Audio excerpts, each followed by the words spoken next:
টি-20 বিশ্বকাপের সুপার 8-এ বাঁচা মরার লড়াইয়ে আজ শ্রীলঙ্কার বিপক্ষে মাঠে নামবে পাকিস্তান। সেমিফাইনালের আশা বাঁচিয়ে রাখতে বড় ব্যবধানে জয় চাই ম্যান ইন গ্রেইনদের। ইংল্যান্ডের কাছে নিউজিল্যান্ডের হারের কারণে শেষ চারের পথ খোলা রয়েছে বাবর আফ্রিদিদের।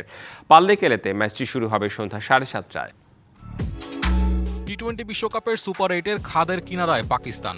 সেরা 8-এর প্রথম ম্যাচে নিউজিল্যান্ডের বিপক্ষে বৃষ্টির কারণে পাওয়া 1 পয়েন্টই একমাত্র সম্বল তাদের। দ্বিতীয় ম্যাচে ইংল্যান্ডের বিপক্ষে লড়াই করলেও শেষ পর্যন্ত 2 উইকেটের হার শঙ্কা তৈরি করেছে তাদের সেমিফাইনালের আশা। তাই সুপার 8-এর শেষ ম্যাচটা সালমান আগাদের জন্য বাঁচা মরা লড়াই।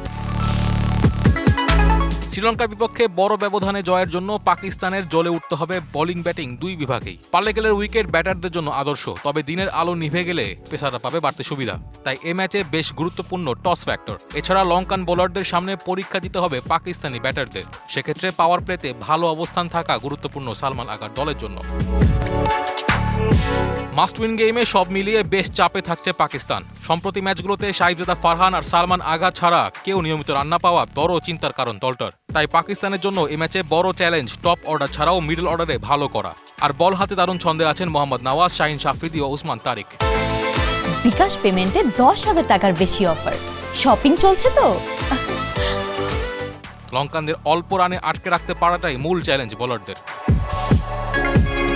শ্রীলঙ্কার জন্য সুপার 8-এর শেষ ম্যাচ শুধুই আনুষ্ঠানিকতার, তবে পাল্লেকেলের মাঠ লঙ্কানদের জন্য পয়াভূমি। তাই এই ম্যাচে জয় পাওয়া মোটেও সহজ হবে না শ্রীলঙ্কার। যদিও প্রথম 2 ম্যাচ হেরে আগেই টুর্নামেন্ট থেকে ছিটকে গেছে লঙ্কানরা, তবে ঘরের মাঠে শেষ ম্যাচে দর্শকদের জয় উপহার দিতে চাইবে স্বাগতিকরা। এই ম্যাচে পাকিস্তানের শক্তিশালী বোলারদের সামাল দিতে হবে কুশাল মেন্ডিস, পাথুম নিসাঙ্কাদের। নাইম হামিদ, ডিবিসি নিউজ।